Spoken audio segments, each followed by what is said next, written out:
Greetings, everyone, and a very warm welcome. This is Shitij Kapur, the President and Vice-Chancellor of King's. I will just give us a few more moments as I see our counter of participants is rapidly rising. And as they're rushing in through the electronic door. But a warm welcome to all those who have joined us. Just a reminder that the session is being recorded. And I will take the opportunity to start now. Well, a warm welcome to all of you. If you open newspapers of any kind, really, over the last few weeks, you can hear all about the doom and gloom about universities. And I find it very interesting that it almost has become the sort of fashionable chatter to give your views on what's becoming of the university sector. And I think it's important that the voice of universities is not lost in this chatter. And that precisely is the purpose of the work that we're doing here at the King's Policy Institute. And this occasion is a part of that broad work. We're doing it in three parts. The first, of course, is convening events like this, where you get to hear some of the leading thinkers, policymakers, and you will certainly have an event like that. The other strain of it is led by Dame Alison Wolfe, who's trying to put the English experience in the national and international context. So just last week, she convened a closed meeting of vice-chancellors from 5 nations, that's our 4 nations in Ireland, and had a very detailed discussion of the relatively finer differences between our systems, but the significant implications they have for the functioning of universities and for students in those nations. And the third piece of this work is the public. What does the public really think of all of this? And this is not about an op-ed here or there. This is sort of a systematic survey work led by the King's Policy Institute. So thank you very much for joining us for this exploration. The main focus today is, of course, an opportunity to hear for someone who's seen the system for a long time. And as they say, you cannot plot your future if you do not understand your history. And someone who knows our history very well, but also has lots of interesting ideas about our future is, of course, Charles Clarke. Now, in the advertisement that might have gone out, you might have heard that I would have the privilege of interviewing Charles Clarke. Well, sadly, laryngitis has gotten to me, if you can hear it, and I'm barely surviving with the help of Jakeman. So I think that is too precarious a way of using your time. So I will be ceding to Professor Bobby Duffy, and all the better for it. And for those of you who would know Bobby, he is a professor of public policy and, of course, the executive director of the King's Policy Institute. But higher education and public policy have been a matter of great interest to him. He's been studying British attitudes. He's been studying the attitudes of the young. He's been polling them on issues of woke and culture wars. So I can't think of anyone better than Bobby for me to hand over. So with those words and a very warm welcome to all of you, over to Bobby. Thank you so much, Shitij, and we wish you a speedy recovery. Rest really is the only thing for laryngitis, which can't be easy as a Vice-Chancellor, but do take care, and we'll catch up soon. So welcome everyone from me. I'm really delighted to have this time with Charles, given his incredible experience and sharp thinking on these issues. He was suggested by so many people as an ideal person to kick off this series. So we're delighted to have you, Charles. Just a little bit of background on Charles. He was, of course, Chief of Staff to Neil Kinnock before becoming MP for Norwich from 1997 to 2010. He served in Cabinet in a number of roles, of course, including Home Secretary and Secretary of State for Education and Skills, when he introduced and then implemented the major university reforms of the 2004 Higher Education Act. Charles now has a number of roles, including working on international education reform for a wide range of organisations, and has held visiting professorships at University of East Anglia, Lancaster, and of course King's. And most importantly for today, perhaps, he is also the author of this excellent 2020 book, The University Challenge, Changing Universities in a Changing World, along with Professor Ed Byrne, who was, of course, President and Principal of King's and is a visiting professor here at the Policy Institute too. And it's an incredibly prescient outline of the challenges and opportunities that we're facing now. So the way this is going to work, I've got a few questions or topics for Charles that can kick us off, but we have such an expert audience at these events, and it's been great to see that, that we really want to hear your questions too. So please do enter them into the Q&A function. And not just that, do upvote the other questions that people have put in that you really want me to ask. I do pick out the top ones, which is not just democratic, it also makes my job much easier, just to pick the ones that are at the top. So please do that and get in early if you can. That does increase the chances of getting that question asked. And we only have an hour or so for this session. So let's get started. So welcome, Charles. Well, thank you very much for inviting me, Bobby. I'm delighted to do this. And as you say, I wrote with Ed Byrne the book, The University Challenge. And I do think we are indeed in challenging times. Yeah, absolutely. So let's start there with that kind of very general thoughts on where do you think universities and higher education are now, and how do you think we got to this situation? I would say there's concern, low morale, worry in the sector, which is higher than any I've seen for a very long time. Obviously, people are looking to an incoming government to change that, though as somebody who wants that incoming government, I know the challenge is immense. There are four issues, Bobby, which I would identify. Firstly is the issue of student hardship, student poverty, living costs, inflation, university rent control or lack of it, and a set of issues around there. I think many more students are finding it very tough to keep the show on the road when they're at university, because the maintenance loan simply isn't enough for them to cover their costs. And so they have to find income from elsewhere. The second issue is the funding of universities themselves. And many universities, many vice-chancellors are extremely concerned about this and are hoping that things like an increase in fees from above the current level of 9,250 or whatever will take place. I think they'll be disappointed in that, and I think they will have to find other solutions. In terms of how we got to this state of affairs, I think a major mistake was made in 2011 when the changes at that time increased the threshold at which student loans are repaid from what was then about 17,000 a year income when we set it up to what's now around 27,000 a year. The effect of that has not been to improve the economic situation of students very much, but has been to make the students' independent funding has been removed. And the Treasury has every right to say, well, if we're going to put money in, we're going to say X and Y and Z about what you should do. Yeah. The third big aspect, which I think remains a problem, is the lack of variability in what universities actually are. That standard model for undergraduates of 3 years, aged 19 to 22 or whatever, still remains utterly dominant in the university sector. And a whole question of shorter courses, more variable courses, abilities to come in at different times in your life rather than in that very early phase of your life, just haven't developed. It was a failure of our changes in 2003, which we hoped would promote that, but it hasn't happened. You've got universal fees at the top level with only a very small number of variations rather than different levels. Issues about the relationship with apprenticeships and work, where there's some good work going on in some universities, but very, very patchy.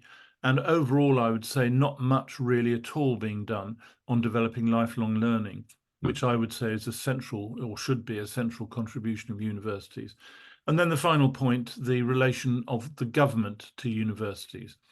You've probably seen, Bobby, the report by the House of Lords Committee into the Office for Students, to which I gave evidence. It's actually the most excoriating report by any parliamentary committee about any government institution that I've ever seen in any area. And the government has wanted to intervene in all the wrong ways and ineffectively and create an attack on university independence, which I think has been very substantial. So those are my four big issues: student hardship, overall funding, no variability or flexibility, and questions about how the government should relate to universities. Excellent. Thank you, Charles. Yeah, that's a great overview. Can I pick up on one of those and just go straight into the fees and payment structure, payment approaches for universities? And I think it'd be good to just get your reflections on what you think a fair and achievable payment structure is going to be like for the incoming government, and particularly because given all the complexities around the cross subsidies that are going on effectively from international students and students generally towards research, and all of those elements of it. What's your thinking on how can we get that to work better, and what will actually be achievable in very difficult circumstances with lots of demands on a new government? Well, there's 2 or 3 things to be said. Firstly, I'd be very surprised if an incoming government doesn't focus in on those questions of student living costs and so on. I think they'd be right to do so, and I think that is a real concern. But what that means is that I can't see them going to a state of affairs of raising the cap on fees significantly above where it is now. I just can't see it. 9,250 is already a lot of money. It's a lot more than when they came into office. And the idea of removing the cap overall, which would require primary legislation, is one that I think they'd be very worried about going straight into a new parliament. And so I think that question of student poverty will be the most significant. And I think to that end, they will try and put up the maintenance loan and deal with inflation in a more realistic way, possibly try and encourage more control of rents in university housing and so on, to try and remove some of those difficulties which are there. I don't think any of that's easy. If I was in government, I would say reduce the threshold for repaying loans down from the current 27,000 to say 25 or even lower than that, in order to get more of the money that is being paid back into universities. So that's number one issue. The second is the point you touched on, the cross subsidy and the transparency. I think there's a lot of anger that students feel they're paying tuition fees for their tuition, and that is effectively subsidizing research. Now, I'm perfectly well aware that there's a very strong argument made by many in the university world that research and teaching are fundamentally interrelated, and somehow that's not a problem. But I don't believe that is the case. And I think the question of cross-subsidy can be solved, and I think will be solved, by bringing transparency into university accounting procedures, which you can very easily simply say you have to show where the money's going and how it's operating. I think that raises a challenge for the way in which research is funded, and that is something universities are going to have to think much more sharply about how they focus on. My idea, which I've always argued for, but I need to tell you, Bobby, I'm in a minority of probably one, but some very few, is to say that there should be a contribution by employers to funding university education. The 3 great beneficiaries of a university education are the individual student, the society as a whole, and the employers. But the employers make no contribution to it whatsoever. They're asked to put money into apprenticeship schemes and so on, which they don't think work and don't operate properly. So I'd be trying to bring in an extra strand of income from employers, for example, by increasing national insurance for those who've got a university degree. And I think that would be an effective way of bringing more resources in. But I don't see a system coming where the state, at least in the current state of affairs, is going to put significantly more money in. You've got to remember that, as in 2003, it's a straight conflict between state money for the universities and state money for primary schools, nursery education, preschool. And I know the incoming Labour government priority is going to be quite rightly under 5s. All the argument is where you invest in under 5s, that's what has the impact on people's performance later in life.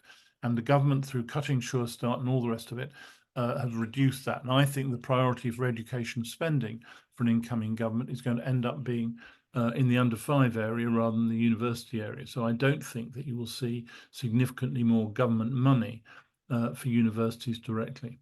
No, absolutely. And that fits very much with the public instinct as well. When you ask the public about prioritizing within education and early years, certainly schools and early years are their priorities over universities, and that is a political and electorate fact that is not shifting, as we can tell. But we will be looking at that more in the survey work that we're doing. So, and absolutely on student poverty and maintenance, you just see stories week after week about the pressures that students are under.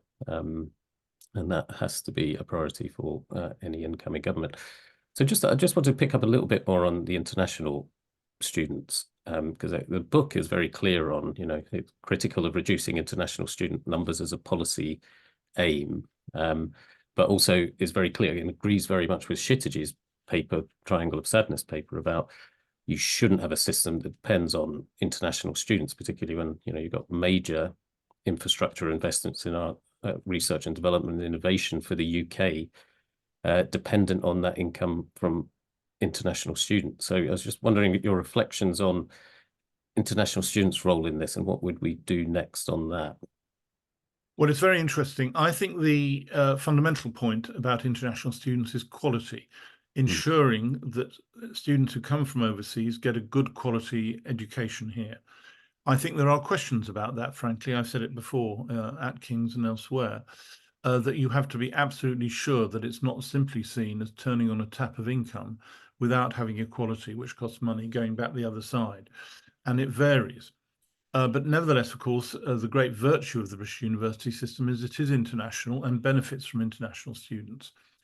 I would say this challenge focuses particularly on master's courses and postgraduate courses. I'm not really talking about the issue of international students in undergraduate education.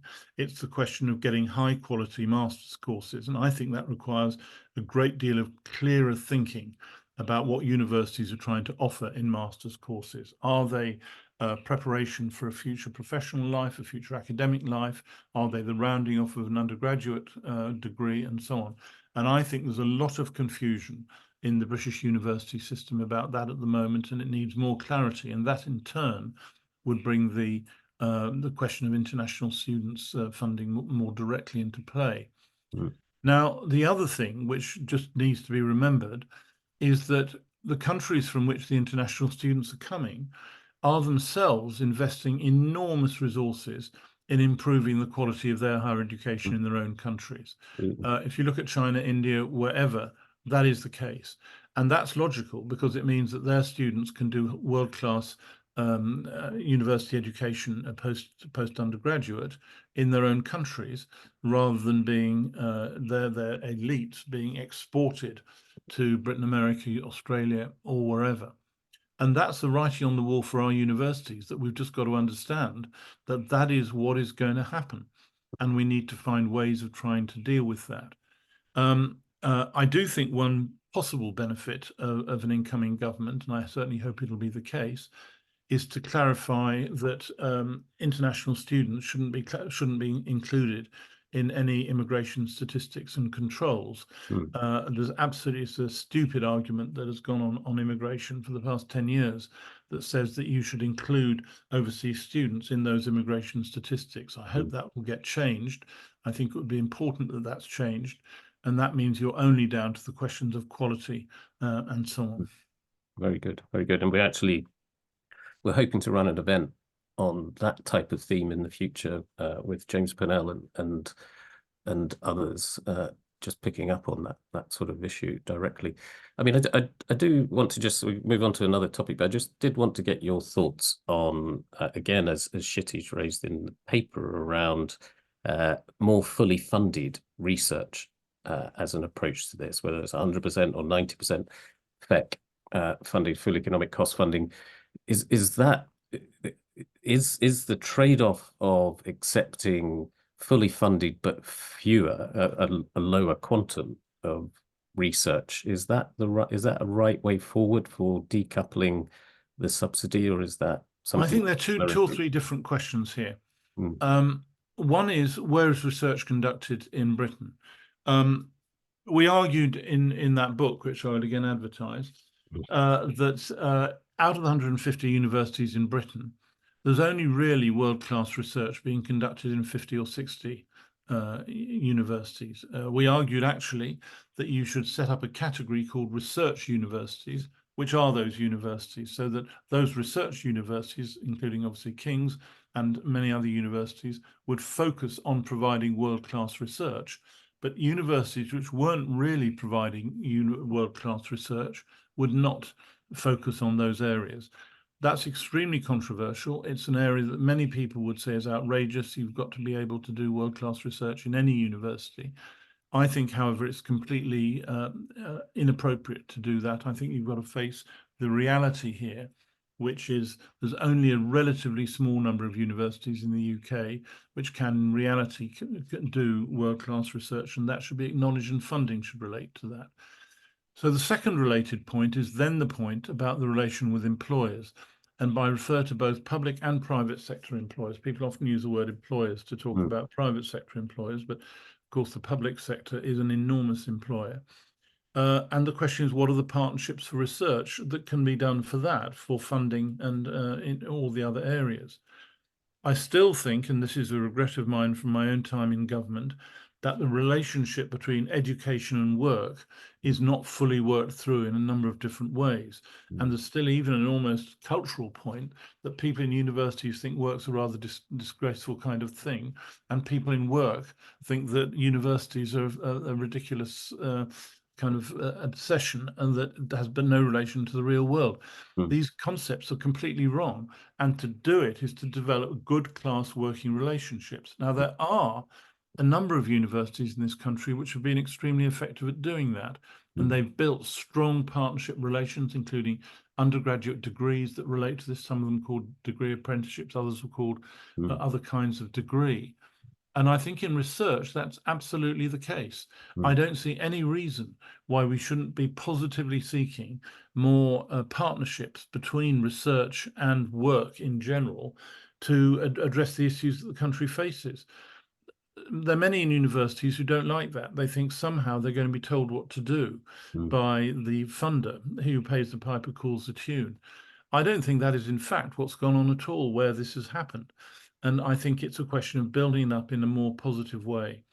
And so the question of whether you can conduct research without having any relationship to your funder is, I think, going to be a declining issue, because in order to get proper research funding, you need to form partnerships with people who go down that research path. We established, I think rightly, the concept of impact in research. I still believe that's an important concept. It's still resisted by many people in universities, but I would say accepted now by most people in universities. But that's the key point, is to build research which helps the whole of society understand our world and enable it to change in the best way. Excellent. Yeah, really useful, and a good segue into, I'm going to move on to kind of more about how the system is organized and managed or directed or overseen, and from a national objectives point of view. But just to remind people to get their questions into the Q&A. We've already got 3 or 4 great questions come in. Let's get some more of those. So I think the book is really good at recognizing the value of institutional autonomy and student choice, but also recognizes that alone may not necessarily be enough to optimally deliver the UK's needs, a nation's needs. And so I was just interested in your thoughts on how managed the system should be, and that may then pull us into some discussions, that really key discussion that you were getting to there about differentiation. Well, it's a very difficult question. I've thought about it a lot, because when I was Secretary of State, the then chairman of HEFCE recommended that in our legislation, I should take powers for the Secretary of State to go into what might in business terms be called mergers and acquisitions between the universities. And I thought about it a lot, because I could see the argument for it. For example, if you've got, I don't know what it is, 42, 43 universities in London, is that the right number? Should it actually be 20? Should it be 100? What's the right basis of it? They've all grown just like Topsy. There are 18 universities, higher education institutions in the northwest of England. They all do slightly different things, and they've got different strengths and different weaknesses. And there are many, many cities which have 2 or 3 good universities with different histories and different orientations. Could they even, on a basis of back office functions, HR, finance, and so on, be working together and saving significant resource in that way? As I say, I decided not to take that power in the legislation, bluntly because I thought it would make the politics of getting the overall legislation more difficult rather than less if this was the overweening state taking over from individual universities. However, I expected there to be much more merger and acquisition type work going on, more partnerships, and there were efforts to do that. People put forward proposals. For example, Liverpool put forward a proposal to merge with Lancaster. And Lancaster basically said, well, sod off. And that was the state of affairs. But this hasn't happened fundamentally. And I think that it should happen, and it needs to happen more. But it doesn't happen for what I would call reasons of conservatism with a small c, that simply institutions don't want to change. And I think they need to think much harder about their individual missions, what they're individually trying to achieve, what their ambitions are, and whether those be better served by having mergers in other areas. I also think that as the financial situation gets even tighter, I'll be very surprised if there aren't serious issues about universities going bankrupt because they don't move fast enough to deal with their changing financial situation.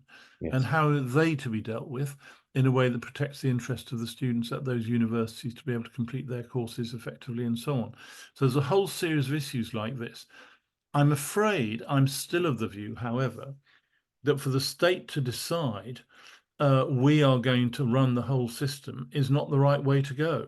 And you have to focus on institutional autonomy. I think the Office for Students has developed in a very, very unhealthy way with a whole series of things it requires universities to do, which are really nothing to do with the government at all. And but it requires universities themselves to be prepared to face up to the choices they have. I once used to think King's College London and University College London should merge. But whenever I raised this with anybody in King's College London or University College London, it didn't get much of a hearing. Yes. I can imagine. I can imagine. No, that is the challenge. And it does kind of go to my follow-up question on this. Is if we are talking about, well, two elements to it, I guess, because actual failures of institutions is going to be incredibly difficult to countenance when, particularly when they're in regions or cities where they are a key employer, a key organization, and the constituency MPs are not going to be happy about having a university failing within a constituency. It'd be good to get your thoughts on that, Charles, how that could actually play out in practice politically as well as practically.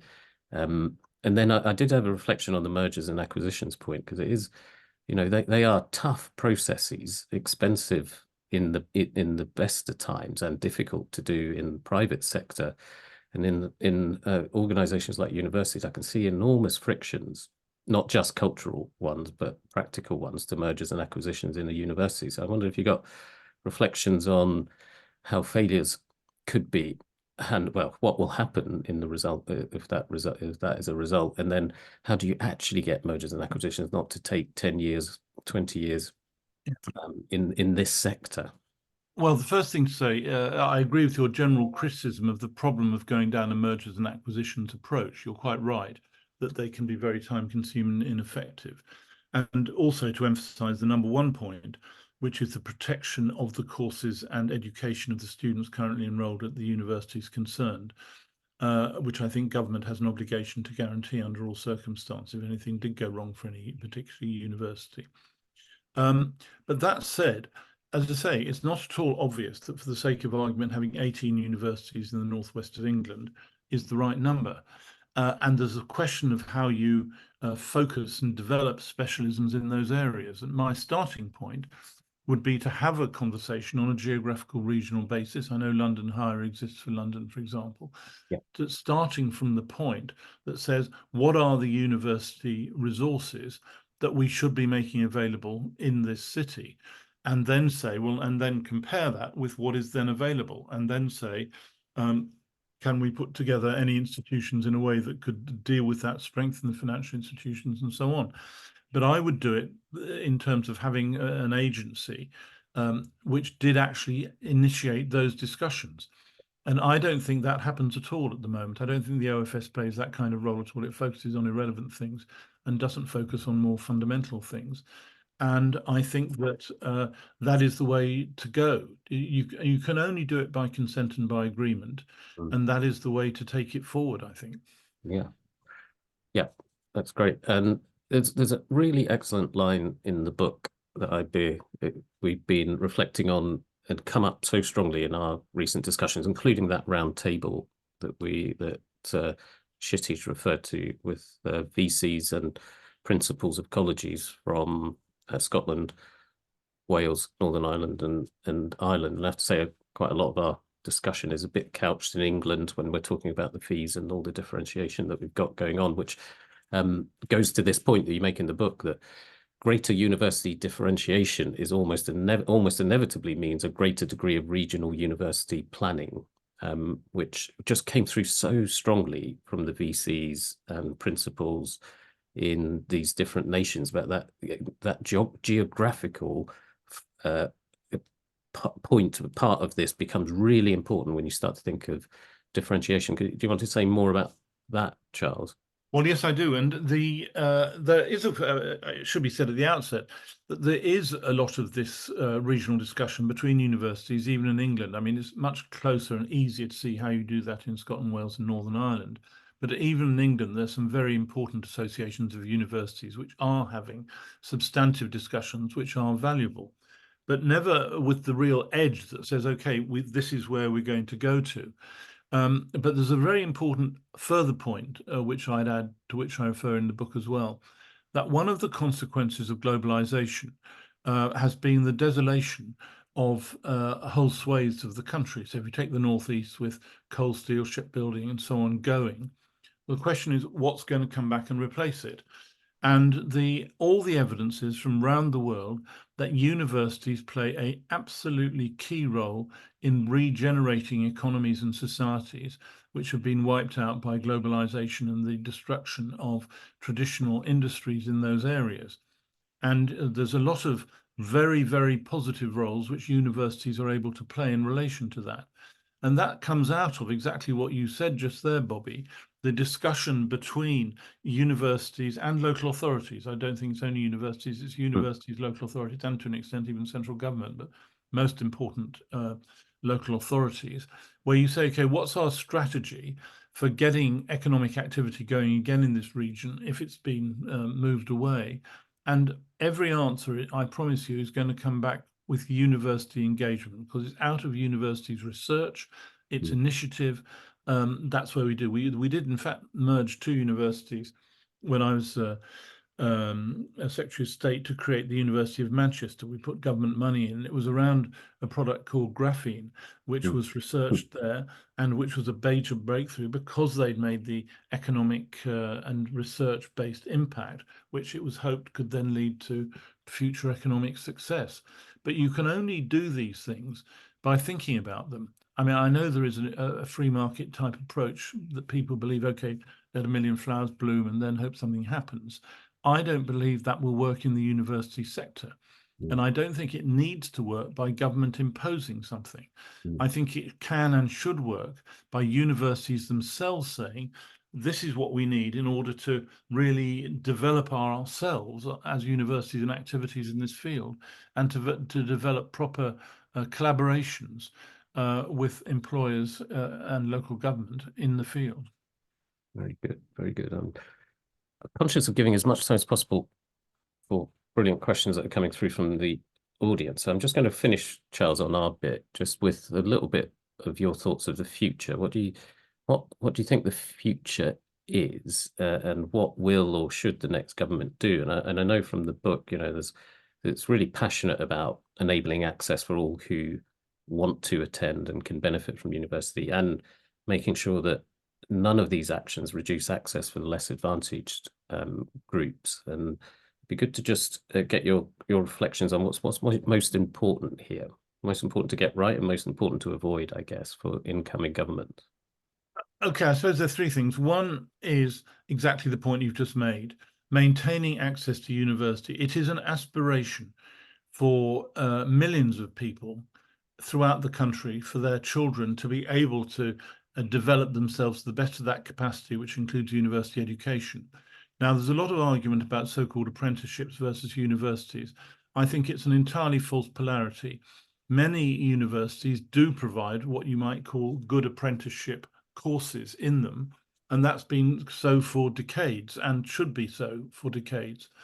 But the fact is that that's not talked about enough, it's not understood enough, it's not promoted enough in making things go. So there's the access, there's the nature of the courses. And then I suppose the message that Ed and I wanted to get across in the book is, if we live in an increasingly rapidly changing world, as we do, how do we deal with it as a society? And we argue, actually, universities are the best institutions to deal with this that exist, better than governments, better than NGOs, better than corporations, because they can research and think about change as it's happening. Excellent example was the pandemic, excellent example, climate change. And then secondly, they can try and work out what the solutions might be. Again, those are excellent examples, but there are many others. Third, they are educating the whole of the population. Too limited, in my opinion, now. It's still very much front-ended. It should be more lifelong learning.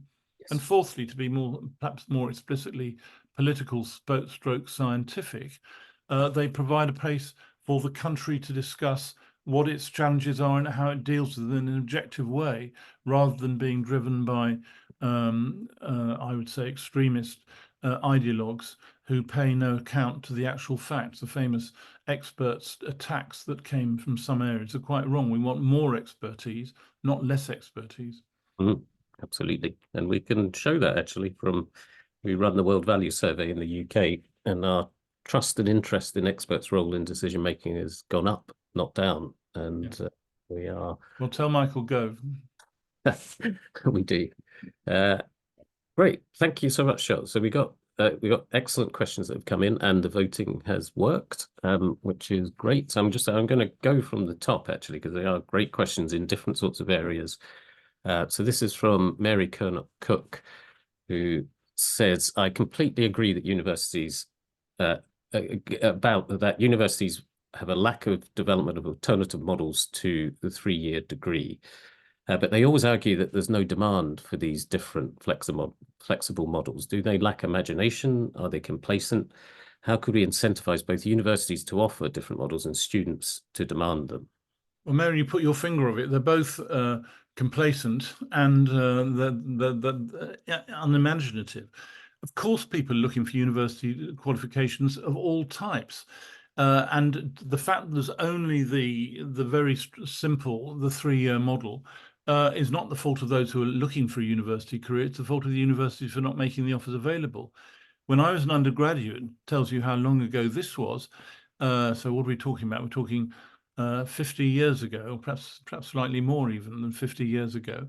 Shirley Williams, as the Labour Secretary, Minister of State for Higher Education, proposed 2-year degrees. And that was the thing that was running and was again knocked back. There are universities which do provide 2-year degrees to this day.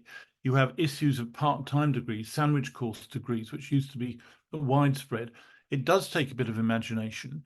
I personally think, and this is perhaps offensive to some in universities, that the readiness to look at what are the right things to teach is constrained by people's conception of what research is and how research operates. I don't think the research teaching nexus is as tight as many people think. And I think if you start from the other end of this telescope and say, okay, what are the kinds of teaching that we should have? We talk in the book about Arizona State University in Phoenix, which is for about 5 years running, has won the awards in America for being the most innovative university. They're looking for university degrees for people who work at Starbucks, for the sake of argument, because they think actually you can give demanding university opportunities to people who maybe haven't had the greatest education advances earlier on in life.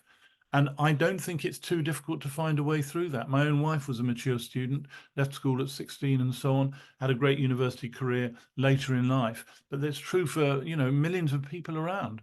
And it requires getting out of the narrow way of thinking which many universities operate. So I know, Mary, you've campaigned on this for a long time, and you're completely spot on.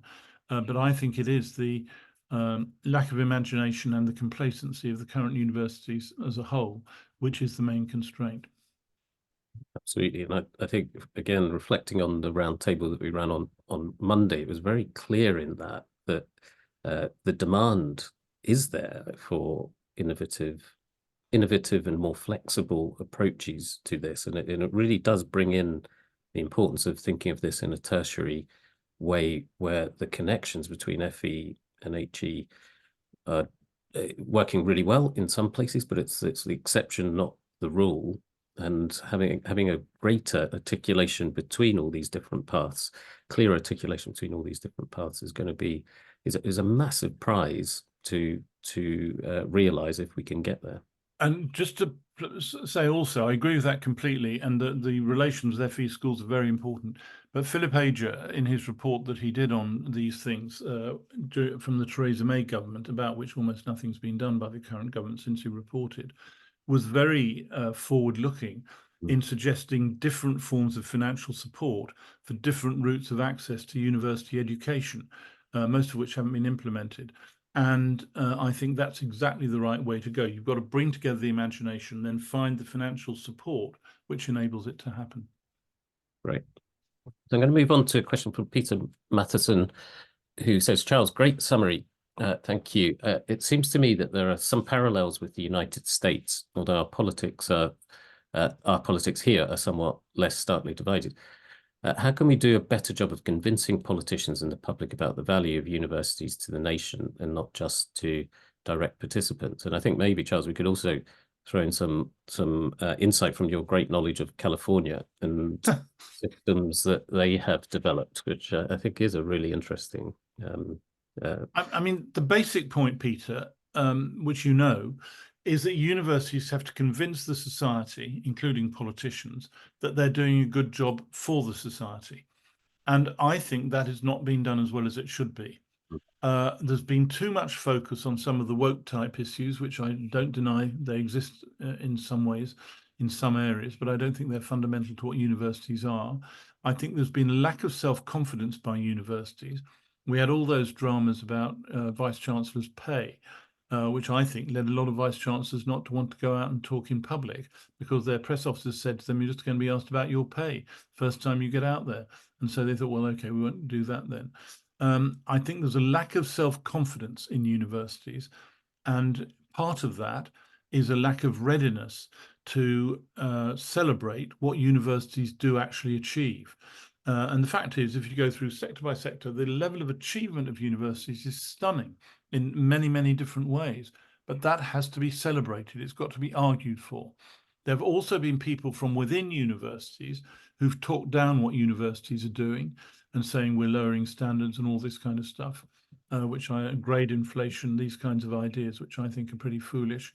And so there's been a kind of weevil inside the university world, which is talking down universities, and I think that's a bad thing too.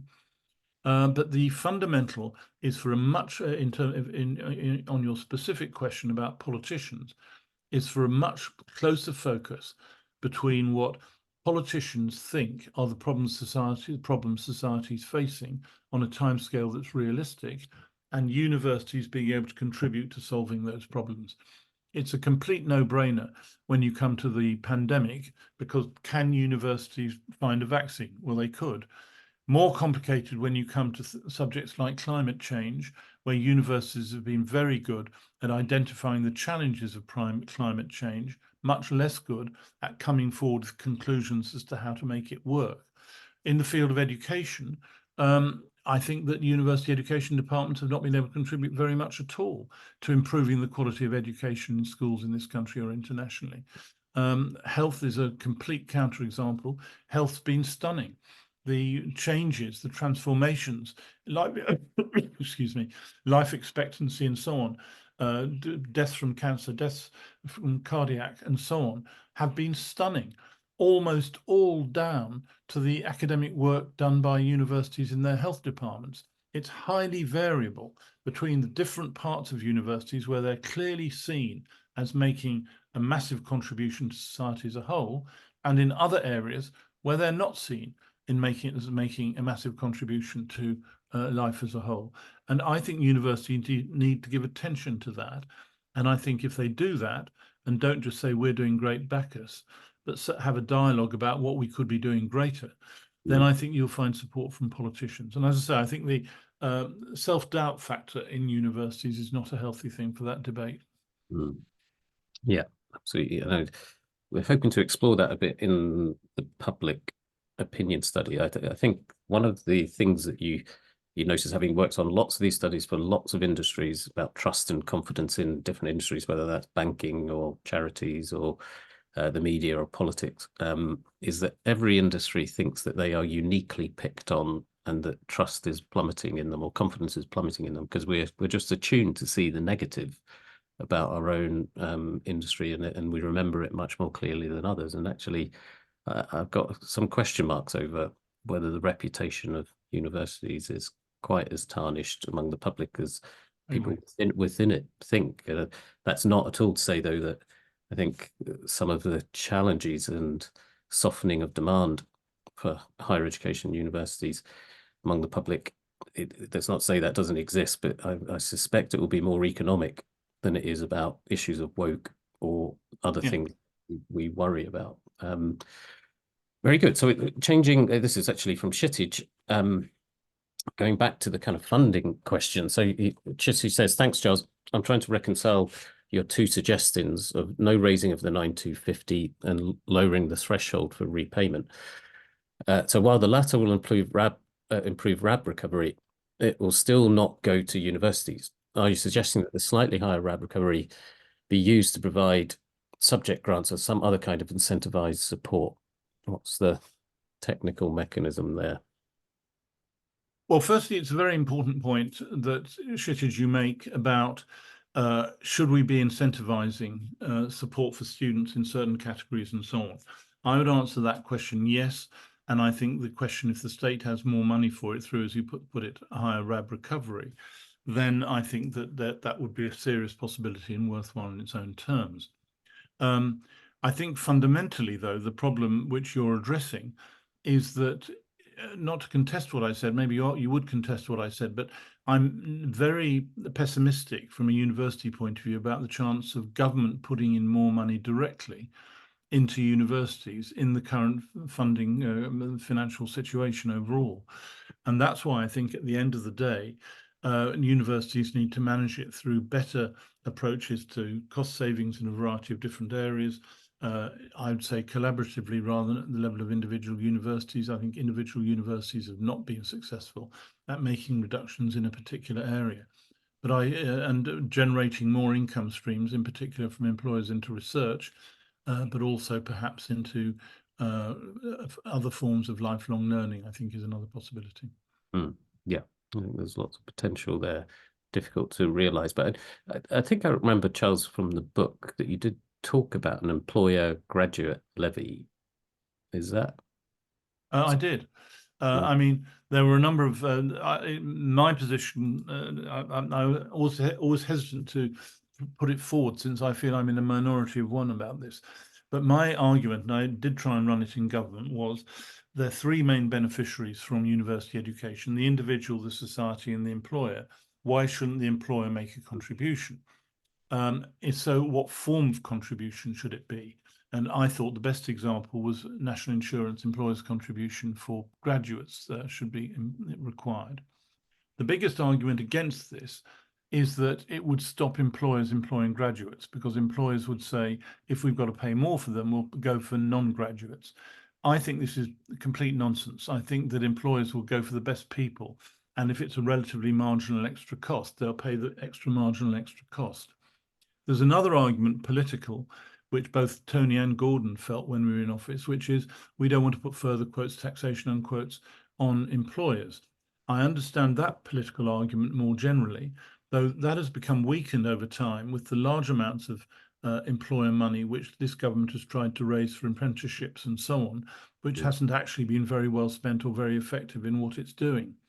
And actually, I think it would have a benefit if the employers were paying for university education to some extent, to get to a state of affairs of a better relationship between employers and universities, which I also think would be a good thing for the other reasons we've discussed. But I need to say to you, Bobby, that, as I say, I've been very much in a minority on this particular angle of getting the third leg of the tripos into place, beyond just the state and beyond the individual, also the employer. But I still believe it's the way to go to get another funding stream coming through. Right. I'm going to skip a question because it's a good final question for you from Nicholas Barr. So let's come back to that. I will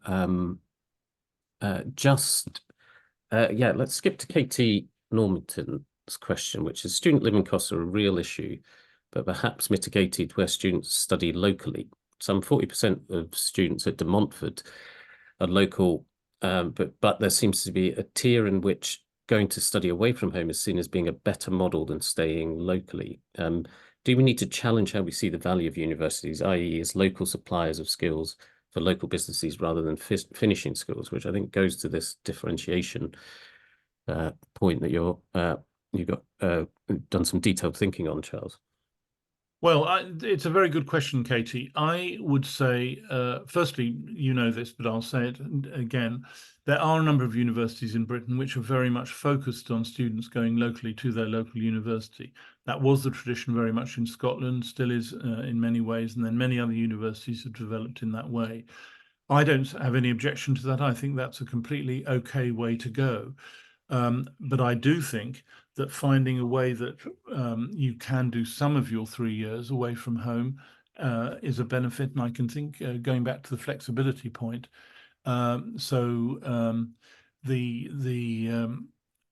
question of getting flexibility so that people can not just do a solid 3 years away from home, but maybe a different variation in that is the right way to go. But I also think that the whole approach of universities to where they get their students from and where they recruit them from needs to be taken into a different area as well. And that's, again, a different part of the same process. You used the word finishing school. I wouldn't use that phrase. But I think that I understand what you're saying when you do use it. But I think the identification of universities universities as a whole, 150 of them, with Oxbridge and the concept of an Oxbridge university education has been very, very damaging for the university sector as a whole. The Brideshead revisited version of the finishing school university is not typical of universities at all. But it's become seen as that's the way it works, and I don't think it should be. Yeah. Thank you very much. And actually, Mary Cook has done really well and has asked such a couple of great questions that it's got voted up. And this is on international students again. So on overseas students, government seem to be to think that relatively cheap one-year PGT courses are used as a route to permanent immigration. And, you know, the MAC report on this about the transfers into different types of visas kind of points to some elements of that, at least. How much of this might be a real problem that would be covered up if international students are taken out of immigration stats, or is this just another distraction? I think it's mainly nonsense. From the point of view of immigration students, I've had the advantage or disadvantage of being on both sides of the coin, both as Education Secretary, as Home Secretary. And I remember very intense discussions around the cabinet table about fake students, if I can put it like that. And there were a whole chunk of fake universities that were basically invented. And so I agree that they're potential fraudulent issues. But I think the way to deal with those potential fraudulent issues is to deal with them in the way you deal with all fraud, i.e. through policing it in the right kind of way. Do I in general think it's an issue? No, I don't. I'd heard an idea actually at King's not that long ago, which I'd not heard of before, of saying that a requirement if you had fees from overseas students coming into your university would be an extra amount was paid and then paid to the local authorities to deal with the public sector costs which arose as a result of those extra students. And I thought that was quite an attractive idea, actually, to see how that might be dealt with in that way if there are real issues of this type. But I don't fundamentally believe it, actually. I don't fundamentally believe that there are enormous numbers of overseas students in British universities trying to rip everybody off in this way. Some people do believe it, and there's some organisations which go around making the case that that's a dominant feature of what they do, but I don't think it is. Great. I'm going to try and squeeze one in before the final question, and it's from Malcolm Ace, who's at King's. Let's just move from my there we are. And I'll focus on his point about mergers, cross-subsidy between international students' fees and research. So what he says is the scale of cross-subsidy between international student fees and research and increasingly home undergraduate students is enormous. I take your point about a greater direction and concentration of research, but the scale of change and disruption across the sector would be enormous. I remember, and I'm mostly asking this question because it's got a great phrase at the end. I remember an NHS phrase about mergers: two turkeys don't make an eagle, which I just putting that back to you, Charles, about how do we actually get this to work without enormous disruption? I think the way to deal with disruption in the process of political change is time and coherence. So you need to have a process going on, for the sake of argument, over 4 or 5 years, where you're going through on a basis of a clear trajectory, clear ambitions, clearly marked through. So you could imagine, for example, if you took the northeast of England, you'd say, okay, there are whatever number of universities there are in the northeast of England, they fulfill these purposes to do these things. We would like them to do those purposes and those other things 5 years down the line. What is then the institutional rearrangement that needs to take place in order to enable you to do that?